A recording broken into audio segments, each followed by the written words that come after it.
लकसभा बिसायख'थिया खाथिनिफ्राय खाथि सफैनाय लोगो लोगोनो राजखान्थि हान्जाफोरा गावबा गाव हान्जाखौ गोख्रों खालामनो नाजाबोनायजों लोगोसे खायसे हान्जाफोरा गावबा गावनि बिजाथिनि मुं फारिलाइखौ फोसावनानै फोसावदिंनायखौ गोख्रों खालामनाय नुनो मोन्दों।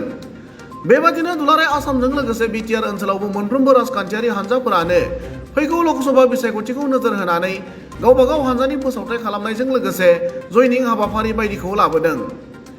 बेबायदि समावनो 13 मार्च बुधबारखालि बाथौ खेराइ रेजर्टआव बिटिआर हालामनि दाब दाब जायगानि सा 80निबो बांसिन लेखा गोरों फरायसा लाइमोनफोरजों लोगोसे एबसुनि बिबानगिरिफोरा बिपिएफ हान्जायाव हाबो। मख'जाथाव बाथ्रा दि बिपिएफ हान्जायाव गोदानै हाबफैनाय साफ्रोमखौबो बिपिएफनि गाहाय हाग्रामा महिलारि बिथाङा बरायनानै लायो आरो बे बरायनाय हाबाफारियाव बिटिसिनि बारग' लेङाइ गाहाय खुंगिरि खाम्फा बरगयारि, बिटिसिनि बारग' मावफुं सोद्रोमा सभाराम बसुमतारी आरो हान्जानि गुबुन गोजौ दैदेनगिरिफोरा बाहागो लादोंमोन। गुबुन फारसेथिं बिपिएफ हान्जायाव हाबनाय लेखा गोरों लाइमोनफोरा खौरां बिजोङाव ओरैबादि फोरमायो। आङो बिपिएफ हान्जाखौ मोजां मोनदों। मानोना आङो इउपिपिएलनि गासैबो बे मावनायफोरखौ आङो मोजां मोनाखै।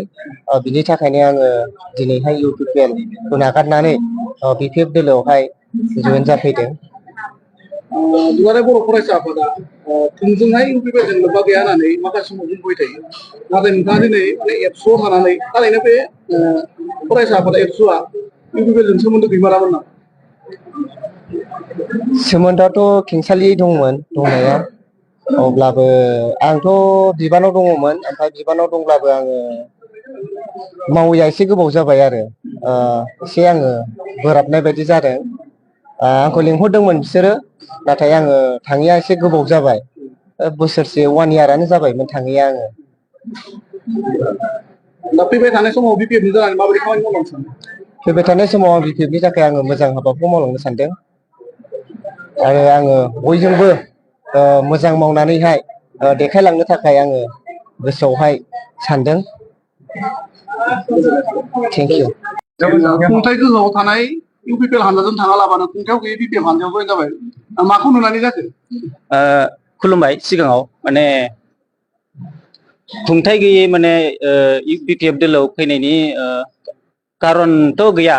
जेनेबा आङो सासे इयुथ जानानै ना रावखौबो मा होनो गाज्रि मोननाय बोराबनाय फैयालासिनो माने जोंनि इयुथखौ समाजखौ बा लाइमोनफोरखौ मोजाङै माने दैदेनलांगोन बा बेफोरबायदि आसा सानदों आरोना बिपिएफ दोलोखौ एबारनिफ्राय। बेखायनो आङो बे बिपिएफ दोलोआवहाय गाव गोसो जानानै माने हेफाजाब होनो फैदों। इउपिपिएल हान्जाया लाइमोनफोरनि थाखाय माने जेबो खामानि मावनो हायाखै होनना सानो नामा? इउपिपिएल हान्जाया माने बेवहाय आंहा जेबो बुंनांगौ गैया। फ्राय माने आङो नुखायाखैनो बुंनो थाङोब्ला। मानो होननानै बुङोब्ला बांसिनानो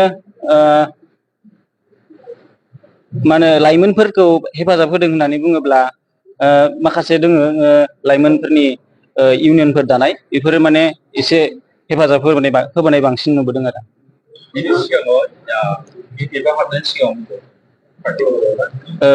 बिपिएफ हाबनाय सिगां आं जेरावबो पार्टियाव हाबाखैमोन। आं स्टुडेन्ट हिसाबै स्टुडेन्ट इउनियनाव बोसोरथाम देरहाबोदों। उदालगुरि कलेजाव आं खेनसेयाव एजिएस, खेनसेयावहाय कालचारेलाव, ओमफ्राय बड'लेण्ड इउनिभारसिटियाव आं मेजर गेम्सआव। गोजोन्थों। दिनै खुंथायाव थानाय इउपिपिएल हान्जायाव हाबालाबानो खुंथायाव गैयै बिपिएफआव हाबदों। माखौ नुनानै हाबखो जेनेबा?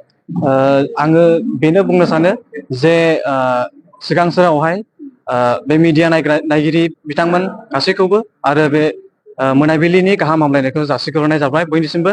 आरो बेजों लोगोसे आङो दा कुइसन सोंनाय बायदि जे खुंथायाव थानाय इउपिपिएल जों मानो थायाखै, मानि थाखाय बिसोरजों जयेन जायाखै, बेखौहाय जे कुइसन खालामदों। दिनै आङो बुंनो सानो जे खुंथायाव गैयाब्लाबो बिपिएफ दोलोआ दिनै बिसोरनि सिगांसिनावहाय जे मोजां खामानि मावनानै दिन्थिनो हादोंमोन, दिनै बे इउपिपिएल पार्टिया बेफोरबायदि खामानिखौ मावनानै दिन्थिफुंनो हायाखै। आरो बेखौनो आं बुंनो सानदों जे जाय पार्टिया दिनै रुलिंआव गैयाब्लाबो दिनै जोंनि समाजनि थाखाय मोजां खामानिखौ मावनो थाखाय आवगायगासिनो दङ, आरो जे जोंनि इयुथ लाइमोनफोरनि थाखाय दिनै जे जोङो पार्टिया जोंखौ दिनै जे मोजां लामायाव लांनो थाखाय दिनै जोङो मोनसे आवगायबोनो थाखाय जोङो दिनै थिरांथा लादों। दिनै बेजों लोगोसे जोङो इयुन समाव जेसेबांनाखि इयुथफोर दङ दिनै जे जोंनि जेसेबांनाखि सिनियर बा जुनियर गासैबो दिनै बे BPF दोलोखौ मोजां मोननायजों लोगोसे दिनै सापर्ट होनो थाखाय बयबो आवगायबोनो आं बेखौनो आसा खालामो।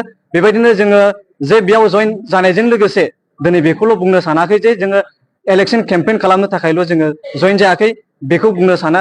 दिनै बेजों लोगोसे जोङो जोंनि फिउचार जे इयुथ बे जोंनि मोनसे BTC खौ फोथांना लाखिनो थाखाय दिनै जोंनि मोनसे मोजां मोनसे परिसन बेखौ जों लाबोनो थाखाय जोङो मोनसे हेफाजाब होनो थाखाय जों आवगायबोदों।